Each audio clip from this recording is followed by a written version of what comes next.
Surviving Reality contains explicit content full of snark and sarcasm that may not be suitable for all audiences. Listener discretion is advised.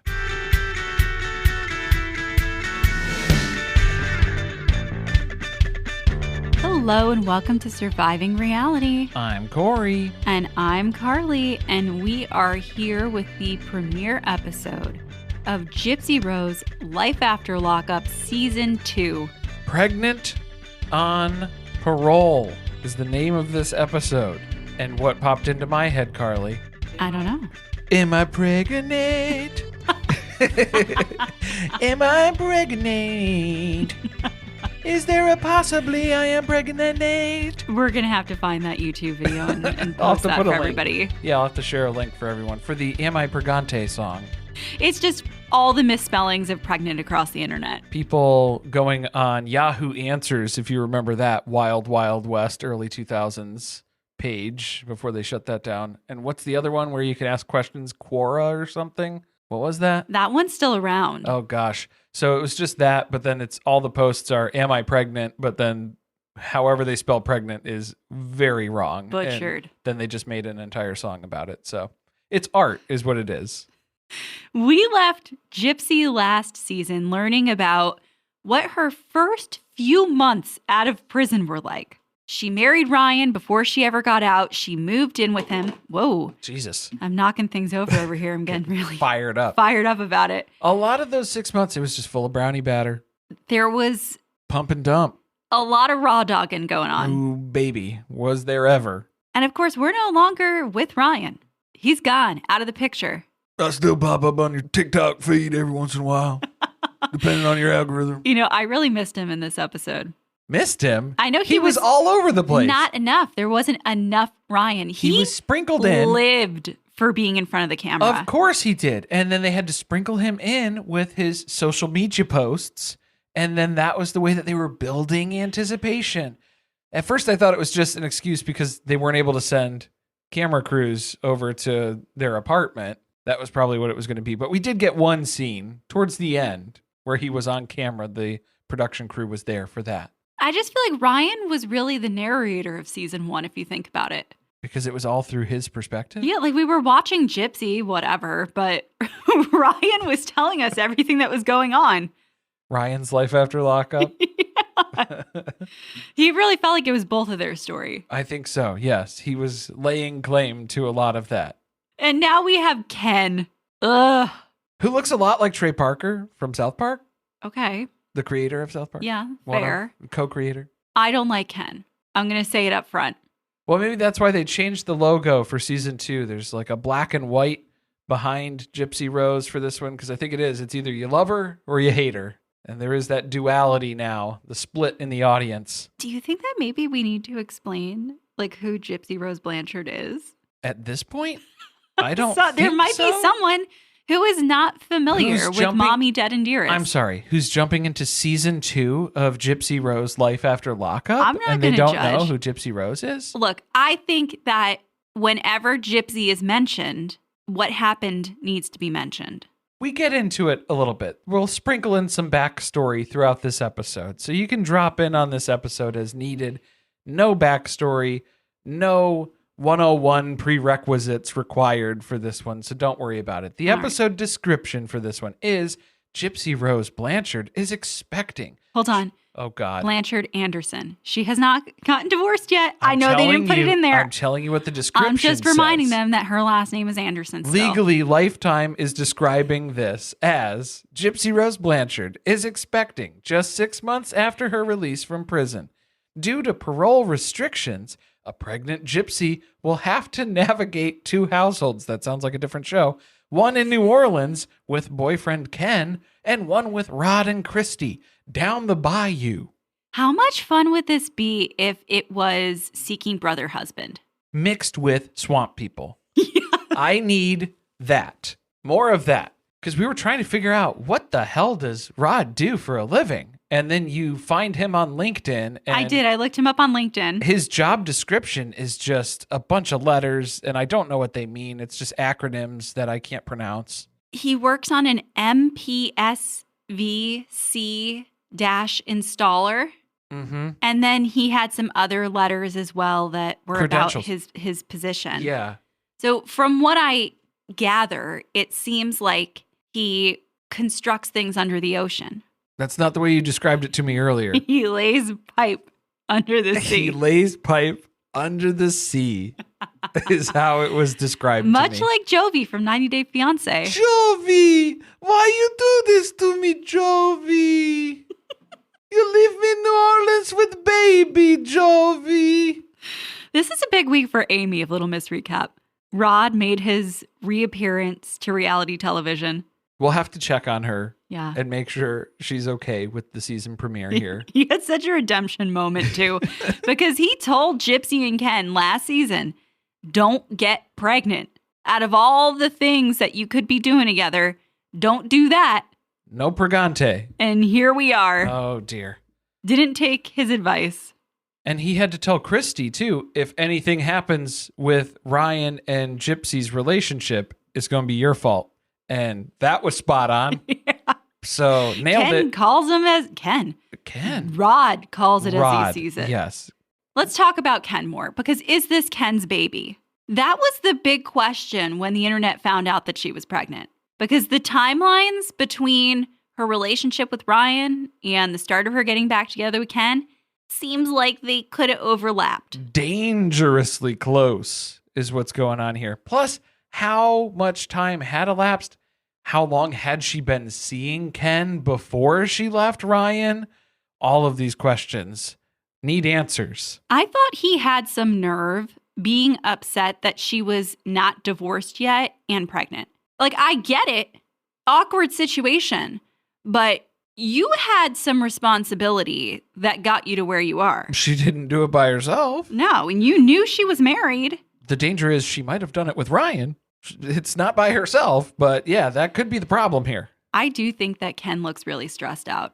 Ken is worried, and he's not letting on about the reasoning really why. It's just more general anxiety that he's trying to project. It's got to be in the back of his mind that It has to we're be. talking about this as though it's my baby, but what if it's not? But there's no way to know for sure yet. We got to give it some time. The funniest part of the opening is her talking about how her reputation has been stained by this entire thing. You know what? The pregnancy has been a pretty bad look for us, and I think it's going to be really hard to recover in the public eye after this. Not the part about being known for murdering my mother. Didn't murder. So, all Second right. degree. Technically, if we're looking at Conspiracy what she to was commit. charged with, she was charged with being a part of the conspiracy of the murder of her mother, but not being the murderer. They didn't have that charge in the state that she was in. So conspiracy to commit, that was not technically what she was assigned there. It was second degree. So just so we're all on the same page. People seem to be forgetting the 8 years that she served in prison a lot. I'm worried. There's outrage on the internet. This is also something that's really been interesting to watch was before Gypsy got out of prison, people were excited about it. They were looking forward to seeing Gypsy joining TikTok and Instagram because they saw the accounts that Ryan was creating before she got out of jail. That's TikTok, baby. And then slowly the tide turned and people are very angry at her. It took about 2 weeks, I think, for the novelty to wear off. People were excited at first that, wow, Gypsy Rose is out and she's living her life. And then she started having a little bit too much fun on social media. And then people started to say, all right, this bitch. Look, they were living for Panini Pressed when she was making up new Urban Dictionary words. It was great. The terminology that was popping out of nowhere.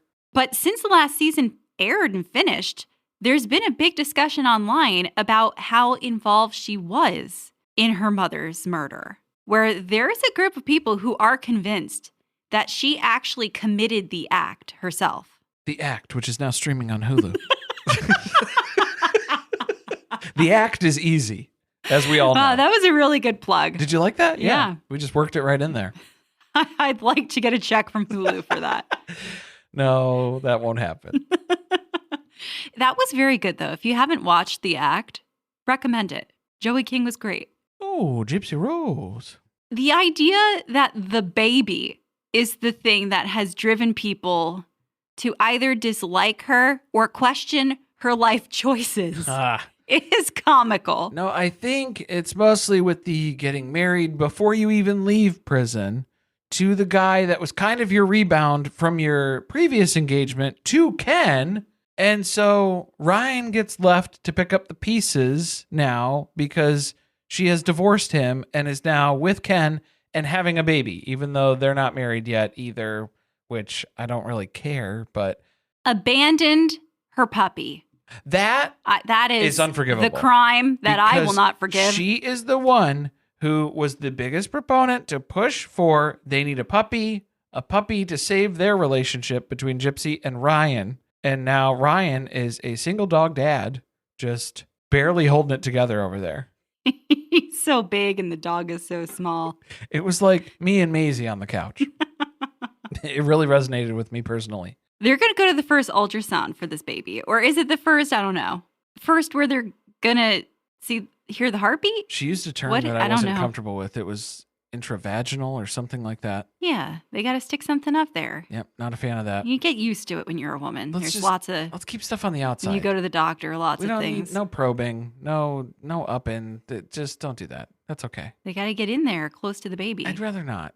We can wait. Well, I guess you're lucky you won't have to do it. Well, that's what I'm saying. For you, I would advocate on your behalf and say, let's not do that. Okay, we'll wait a couple of months. We'll give it some more time. I don't think they would advise for that. What? Then they put the jelly medical on the, professionals. Put the jelly on the belly and keep it outside. Okay. By the way, when I coincidentally had my annual doctor's appointment today, and I could not stop staring at the ultrasound gel across the room because it was expired.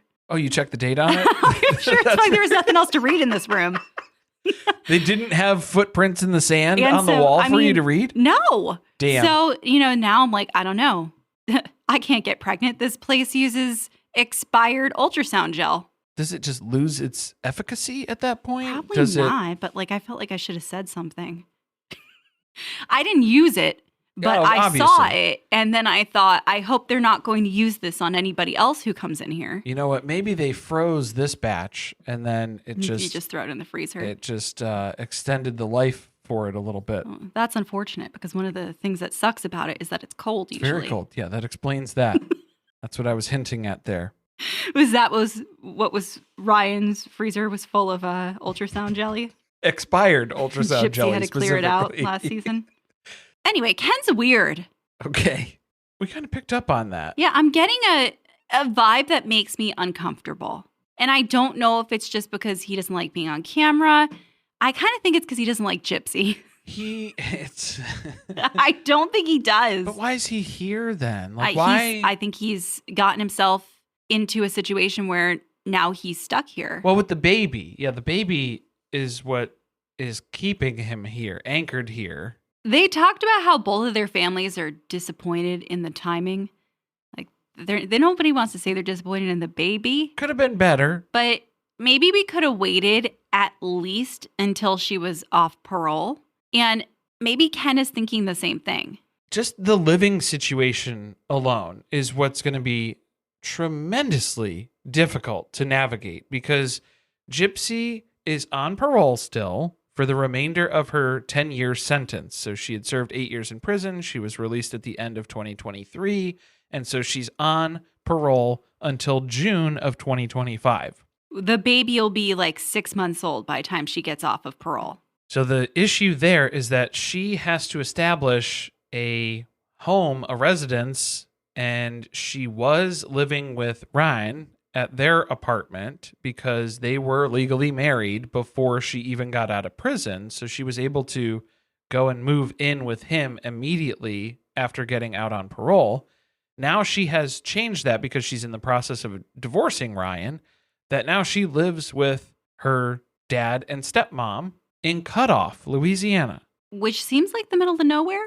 I mean, it's out there. The way they're talking about it, there's nothing else close by because he moved to New Orleans. Ken did. And Ken has an apartment. He just got here as quick as he could after he found out that Gypsy was pregnant. But it's easily an hour and 10 minutes drive. It's 60 miles. Just to get from his place to where she's living. One way. Yeah, that sucks. So for her to live there, she can't move in with Ken since they're not legally married. She still has to stay there. So where is this baby going to go? The baby's going to live at the house with Rod and Kristy and her. See, that's what's crazy to me, because then we did see them looking at houses together, and I was confused. Are they just getting legally married? Are they doing like a courthouse marriage, and then they're going to move in together? She can't, because she's still not legally divorced from Ryan at this point. That's what I'm saying. It's a real pickle. So they're looking for a place. They're looking for a house that Ken can just move into for now and kind of temporarily use as just his place, and then eventually when they do get married, she can move in with him. But right now he's living in a really small apartment. Very small apartment. I think he's very unhappy. I think he's worried about what's going on with Gypsy and Ryan. It doesn't seem like Ryan has left Gypsy alone, which I question if Gypsy is talking to Ryan as well. Seems like he's been given a little bit of hope from time to time. Well, it's just most of their interactions from what Gypsy was describing is that it's just her apologizing to Ryan. I'm sorry I broke your heart, because that's what everything keeps coming back to, is how horrible Ryan's been treated in this entire situation. Which, I mean, at this point, dude's got a pretty rough deal going on right now. I'm pretty sure he was thinking, if I just run down the clock, Ken will disappear. Maybe they'll have a fight. Ken will just bail. Uh-huh. I think the baby is what has kind of locked Ken in a little bit more here. Yes. I don't know if Ryan ever believed that the baby could possibly be his. I kind of doubt it, because he doesn't seem to be discussing that with Gypsy when he's texting her. But I do think that he's thinking, maybe Ken will fuck off, and then I'll be able to swoop back in and be the savior. Ken has bailed. He's dipped He's before. done it before. Yeah, this has happened in the past, where he just kind of dropped off and stopped interacting with Gypsy entirely. She didn't even know why they broke up. They were discussing this at their first couples therapy session, which is always the best session to go to for, the poor therapist that you have to catch them up on all of the trauma in your life of what you've been going through and what your ordeals are. Can't imagine going into that as Gypsy Rose. Well, Gypsy does therapy by herself, because she's talked about that in season 1. This is now couples therapy for the two of them. I think she just pulled up Gypsy's Wikipedia page. It's a good place to start, but man, there's a lot of other stuff that has happened now. I know. Here's season 1. Get caught up. See, also, I didn't think Ken seemed into going to therapy, which was another worrisome thing to me. Well, and just the way that they're communicating, it doesn't really make sense. But it seems like they both are not great at communicating effectively, and they both have different tendencies that they kind of revert to that are not productive in terms of communicating properly in a relationship dynamic. I heard a lot of concerns from her when they were in this session, where she's talking about how a big issue in their relationship is social media, and that she believed when Ken broke up with her when she was in prison, that part of it was because he couldn't handle the pressure of her being a public figure and the criticism that came along with that.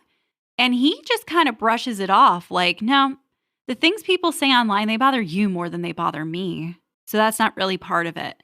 But then we're finding out, because they did their gender reveal, that they're having a baby girl, and all across the internet, people are up in arms because of the fact that I guess they think that the baby being a girl is going to trigger Gypsy, because now it's a mother-daughter relationship, just like the mother-daughter relationship she had with her mother. Or hopefully not just like that. Just like, yeah, but that's kind of the implication that a lot of people are assigning to it, of either that Gypsy is going to abuse her daughter in the exact same way that Gypsy was abused, or that her daughter is eventually going to plot to murder her in the way that she did with her mom. So that's a pretty big stretch, I think, in both categories there, but that seems to be the mindset that a lot of people are having. I'm all about breaking cycles of trauma, so I am rooting for Gypsy Rose in this way to please get through this, navigate this successfully, and I want her to do well. I know a lot of people are here watching to see her fail and to see how this is all going to fall apart. I think that the problem that she has is that the people that she's surrounding herself with and the support system that she's building up is not as effective as she thinks that it is. She keeps relying on these dudes who are not helping the situation at all. As much as we love to make fun of Ryan, I feel bad for him in a lot of different ways too, but he's not good at relationships. He's very controlling. He's very manipulative, and I don't like the relationship dynamic of them together. I think Ken is also manipulative. I'm seeing a lot of that in Ken, just from the first episode and the little interactions that we did have. The stuff at the gender reveal party, that was okay. Stuff at therapy, kind of little red flag things to notice or things to see. I still do not believe his story that when he left her when she was in prison, it was so that she could grow and become a better, more confident person. It seemed like a lot of the things that Gypsy was talking about or the issues that they've had, it's her fault. So she was taking the blame for a lot of things in their relationship. And then now she's improved herself. She's bettered herself. She's now worthy of Ken. And she's worried that if things don't stay perfect, Ken's not going to stick around. That doesn't sound like a reliable partner. No. The therapist's face during a lot of this, like she was worried. Oh, man. Yeah. She's like, damn, we're going to have a lot of work to do over the next 9 months. Also, I hope that Gypsy in her own therapy, her individual therapy that she's doing, that she is figuring out how she's going to navigate having a child and being able to love and take care of and care for a child when she did not have a caretaker who had a normal relationship with her, a healthy relationship.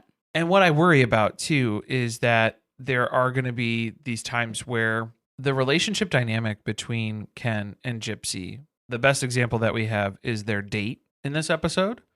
First of all, an anniversary date. It's an anniversary date celebrating that they met in prison 7 years ago. In person, yeah. In person, they the got first, to meet. because he wrote letters to her in prison and then eventually came and met her. Is that an anniversary? It's an anniversary of some kind. It's one of many. I kind of feel like they're trying to remind themselves that their relationship goes back further than them getting back together again, I don't know, 8 weeks ago and then getting pregnant 2 weeks later. Because that's kind of what it seems like the timeline is. It's very fast. It's a Love is Blind kind of accelerated timeline that we're on. They were writing letters back and forth. That's how they got to know each other in the pods, kind of. She was in a pod. And then, and then they met in person and things just changed from there. They're kind of rewriting history in a Robin Brown way by having their 7th anniversary. But I know you hated this restaurant scene. Oh my God. There's so many reasons to hate this restaurant scene. First and foremost is that you have a nice low light atmosphere in the dining room. And then the waiter comes over and hands them an iPad. With the brightness turned all the way up. On full blast, just scorching the retina. And I'm sure that there was just schmutz all over this iPad too from everybody else who has gone scrolling through this list to try. There's no wiping it down in between usage here in the dining room. Yeah, I don't want to have to wear blue light blockers to read the menu. Or gloves. Like, just, give me a menu. Why do you think that a paper menu inside a plastic container is going to be cleaner? Because at least they wipe those down. Yeah, they do. But you don't think they wipe the iPad down? I don't think they do. Most of the Guys, iPads... if you work in a restaurant that has iPads, tell us, what is going on with them? Are they full of bacteria and germs? Or are they being cleaned on a regular basis? If I could take a cotton swab and give it a once over and then test that thing, I think you would be shocked and appalled. Especially what's going on here. Test. Yeah, it's like the grocery cart handles. It's like that. I was triggered by the food that he was ordering. Was she hungry? Because I don't think I heard her ask for anything. She didn't order anything, but is that the relationship dynamic? Oh, he's got to be in control. He's ordering for the table. I hate that. He orders, I was going to say squid, octopus on top of squid ink risotto. We are not a seafood house. No. I'm going to say that up front. Yeah. So Louisiana, it would be rough. Don't get me wrong. But dietary restrictions aside from our own mental blockage there, should you be feeding this much seafood to a pregnant woman? Okay. Everything that he ordered, I kept looking it up because if I were her, my excuse would have been, I can't eat that while I'm pregnant. Even if it's not true. Because octopus is kind of like, okay, well, it's not like shellfish. It's not high in mercury, so apparently it's okay. That's okay. Still don't like that. Still don't. I'm not a fan. And then what was the other thing? It was like a crab watermelon salad. It was some type of crab salad with fruit in it. So the crab is a shellfish, right? Yes. But it's also not super high in mercury like some types of I don't seafood. care about the mercury. I mean, well, that's what they care about. Yeah. Well, that's what the doctors care about. That's great. I'm worried about just the nausea that's going to happen in general, too, because I think it's dairy and seafood, like any of those things that could be that your body would see as like, I could get sick from this. You might reject it. So, like, from a morning sickness perspective, that sort of immediate nausea where you're not going to enjoy this. So why would we be ordering all these things that could very well just make you not feel good? Well, he's literally not even asking her what she thinks about the things that he's asking to have brought to the table. No. And then so a crab salad, why is there watermelon in it? Someone's going to tell us that that's delicious. I don't need that. That sounds like a whole combination of things. My problem was the watermelon chunk that we saw looked very wet. Well, that's what I'm saying. Like, this is a combination of things that separately, okay, that sounds interesting. I was alarmed because it looked like the watermelon had been sitting for a while. I swear to God, was the crab cold? I don't know. this In a mixed salad. With a salad? Are they treating it like a fruit salad that has crab in it as well? So it's just cold sea meat in there? Not a fan. Not recommending it. I needed Gypsy to speak up for herself. When the waiter is at the table and he's ordering shit that you don't want to try and you don't want to eat, ask for something else. And also when he's talking shit about you to the waiter and outright shaming you and then admitting that that is the reason and the motive of what he's doing here is because you're not even trying it, even when you lie to the waiter and say that, yeah, it's really good, thanks, even though you didn't take a bite. And then he's holding you to it and saying, no, she didn't try it. So there were two things that happened when the waiter came to the table. The first was the octopus. She did try it because he insisted that she had to. He forced her to swallow it Yeah. against her will, which is never a good thing. Well, in multiple you know, instances. These are just general life Courtesies. lessons. Yeah, and courtesies that you can take into account for several different applications. If someone doesn't want to eat something, you don't fucking force them to. Leave them alone. It's not the end of the world if someone doesn't like the same food that you do. I've had people try to force me to eat things. Isn't it uncomfortable? It's terribly uncomfortable. It's the worst feeling. Just leave people alone. That made me mad. Then the waiter comes over and he tells the waiter that she didn't like the octopus, even though he thinks it's delicious. And then the waiter's trying to say, oh, well, can I get you something else? Something else that you would He's trying prefer? to do his fucking job. Like, if you didn't like it, I'll get you something else. Yeah. But that's not the point. He's not complaining about the foods that they bring something different. He just wants to shame Gypsy. So this is the problem, is that Ken is taking these different circumstances, and then he's saying, Gypsy, your problem is you don't try anything new. You don't explore things. It's all of these shortcomings that Gypsy has according to Ken. And these are things that you need to overcome. And you just got to do them. And that's it. Maybe there's a better way that we can go about exploring this. Maybe there's a better way of going through that process of the actual, what is it? It's the sensory thing where you actually experiential sort of therapy of you do get put into that scenario and then you are experiencing it, but in slower degrees, not as forceful as this. Exposure therapy. Exposure therapy. But I don't even think it's that.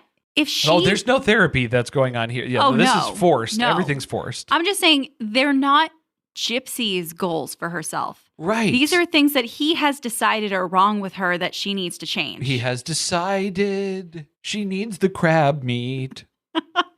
I knew he was the problem because the waiter was so irritated with him the second time that he came back, and he throws Gypsy under the bus for not trying the crab. Because he admits, oh, I'm trying to shame her that she didn't try it. And then the waiter goes, yeah, public shaming rarely works, though.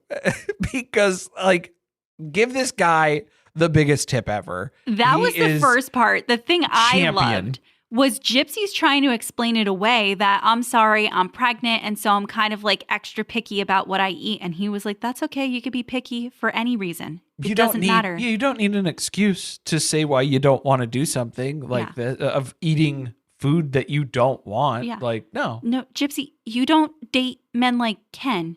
You date people like the waiter. Yeah. And that told me, because wait staff know, this guy had to have already irritated the shit out of this waiter. To say something, two things, separate things, and risk your tip like that because you're talking shit about this dude. He hated this man. Hated him. And rightfully so. It was great. So whatever we saw on TV had to be way worse in person, that he came up to that table, the waiter, and felt like he needed to defend Gypsy multiple times against Ken. I want to go to the restaurant now just to find the waiter so I can shake his hand. Like, that's the only reason. I'm not going there for the food. I'm not going there for the iPad experience. If you're the waiter, let us know. We'll Venmo you, PayPal you. Something. You deserved a much bigger tip than I'm sure Ken left. Definitely. She gets up from the table and goes to the bathroom to freaking cry. Either that or she's doing coke. It's one of the two. Let's not start a rumor because the internet will take off with I that. know. Yep. About how Gypsy's baby was born Yeah. addicted to drugs. It was just audio. So was she powdering her nose? Who knows? Of course, she was crying. Yes, she was crying. Because this man is horrible. She's thinking, why did I break up with Ryan? No, I think that Ryan would have been probably in a similar... like, Ryan is not much better when it comes to forcing you into things, but at least he never forced you to eat things that you didn't want to eat. Like, he would have wrapped up the remaining octopus and taken it home and left it in the refrigerator for 2 weeks and told you couldn't throw it out, but he wouldn't have made her eat it at dinner. This is different food trauma for Gypsy. She's like, can I just find a guy who will not have me remember flashbacks to my childhood of horrible food experiences that I've had? Is that possible? Can that go on my I don't think this is wish list? the worst food experience she's ever had. No, babe, I'm because just she had saying, to eat like- through a feeding tube at one point. No, yeah, but that's what I'm saying is like she has food trauma.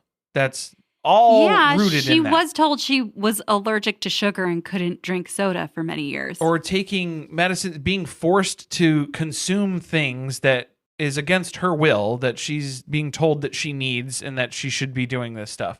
So there is that sort of just power dynamic that's in there that's really gross about this whole experience. Also, it shows you that Ken is not thinking about how he may be, in the words of Kate and Ty, triggering her trauma. Okay, yeah.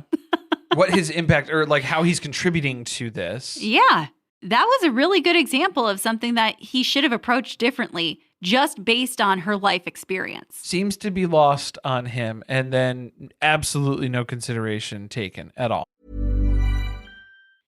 Can we talk about the weird Hurricane Francine What happened? scene? Why did they include that? It was in passing. Okay, this is where I can agree with Ken, though, is that he's talking to Gypsy on the phone and checking in about, we got some weather coming in, so we have to be aware of that. He's going to come pick up Savannah. Somebody's got to pick up Savannah. And so he has to check on that. And he's saying, oh, well, what are the reports looking like for you guys? And Gypsy's like, well, like we're under mandatory evacuation or whatever, but we're staying here because Kristy's sick on the couch. we should be fine. Kristy's violently ill Again, Rod is nowhere. from some bad seafood, probably. I'm telling you, Rod is on a boat in the middle of the ocean right now. He's just welding stuff under the sea. He's riding out the storm out there. Kristy's like, I don't know. We should probably like take in the patio furniture. Like, An hour before the storm is making landfall. This is when the hurricane prep, I guess we should probably get started on that. What? If you're not evacuating, You haven't been preparing. I get that she's sick. That horrible timing. I would be completely useless in this, but I would also be probably booking a flight or a car or something to get the fuck out of there where I'm not going to deal with that then. Gypsy doesn't even have a driver's license, so she can't drive them anywhere. Not legally. No, so maybe that's why they stayed.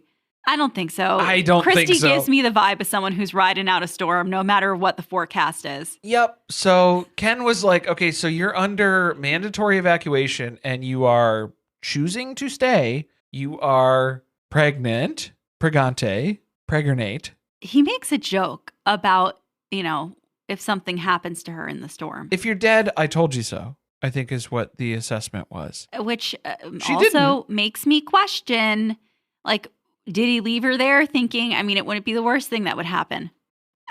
He didn't. It's horrible. Okay, that's pretty why dark. would he not get in the car and drive down there and be like, you are not staying there.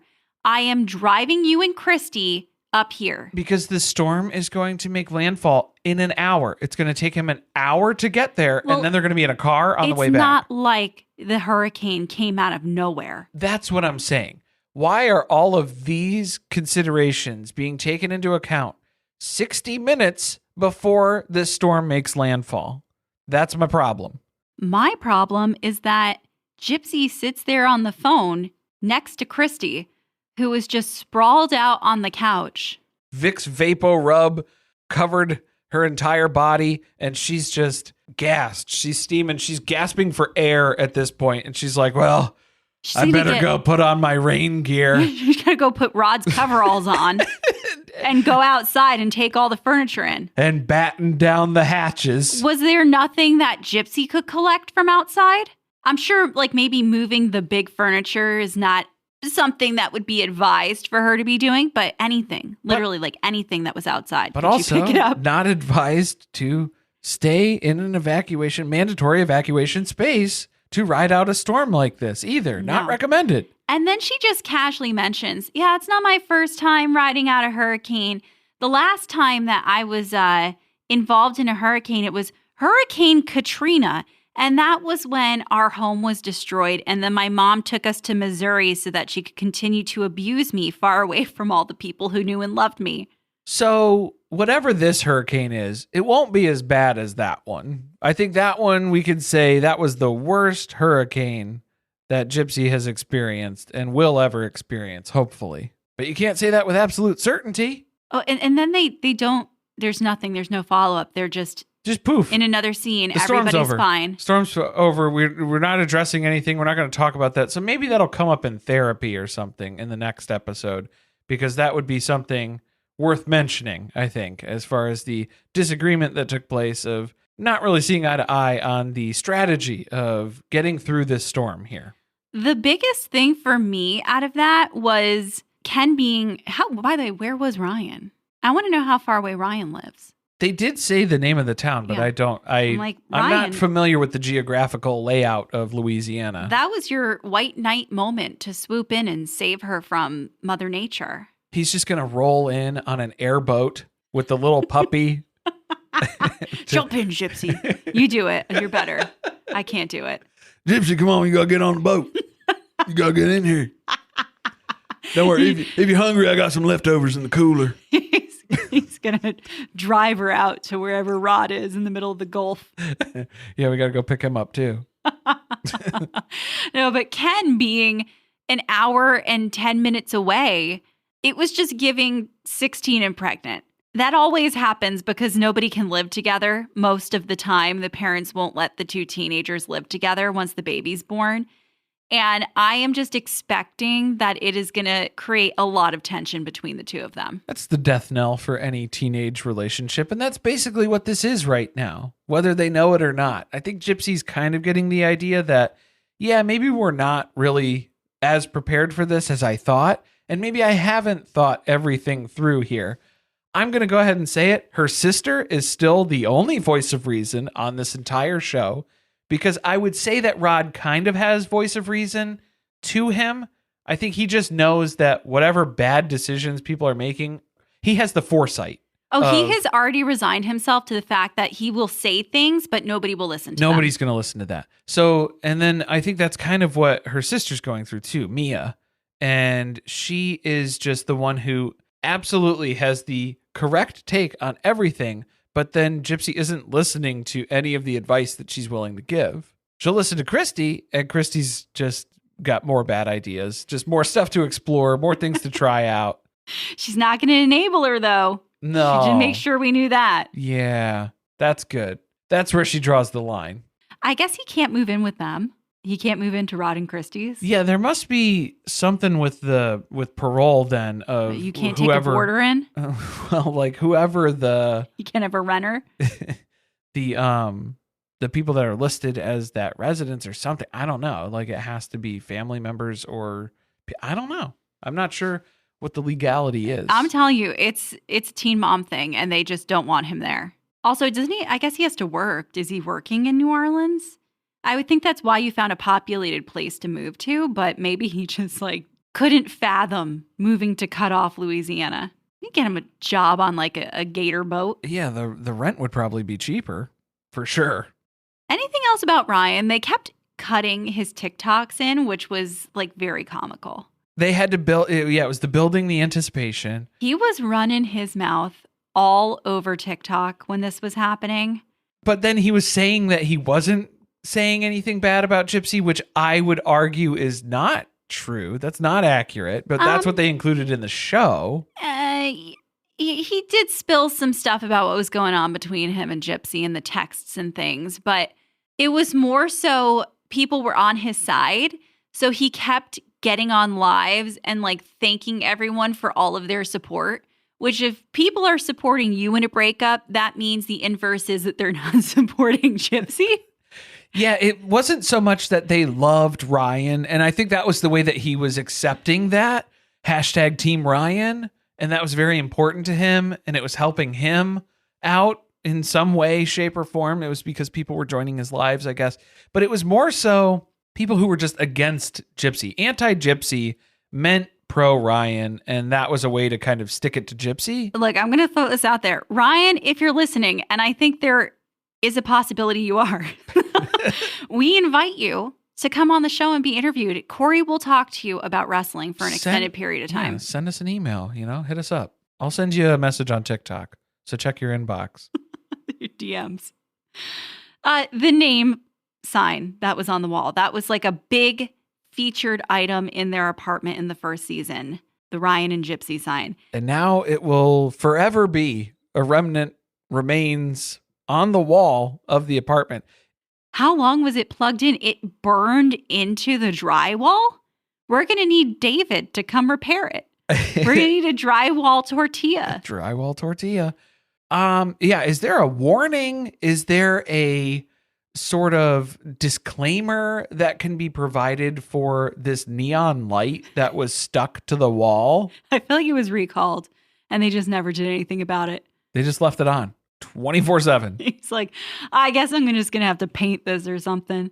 I probably should paint it though. How depressing is that though? You are going through this breakup. You finally decide to take this off the wall because you've just decided she's not coming home. And it has imprinted itself into the paint. You can't take it off the wall. You have to take the wall down now.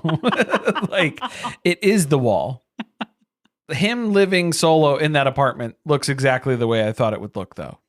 Just stuff everywhere. It's kind of like getting close to Hoarder House. It is depression breakup. I get it. He's going through a rough time. He's going through a rough time, but also we're just getting dangerously to weird bachelor apartment. I hope that he's in every episode this season. I just want to keep checking in with Ryan. I need a counterbalance if they're going to make me watch Ken. Again, Ryan, not much better by any standard. No, but like he has a TV personality and Ken does not. He's better for TV. He's better for the show. I wholeheartedly agree with that. Ken is struggling to win me over. Let's put it that way. And that is the first episode of season 2. I am excited by what we saw in what is to come. Even the preview for the rest of the season. I love it. It's so much. There's so much stuff to go through. I really like that they intercut things that are being posted about her on like TikTok and social media. They had to. That was a big part of season 1 because at first it was very positive sentiment. And then you saw the shift, the turn, and that changed the dynamic a little bit. Yeah. And the tone of the show, I suppose. We haven't even gotten to the height of it yet, the height of the Gypsy hate. So there's going to be a lot to see. I don't think Ken's going to do very well. He's still around, as far as we know.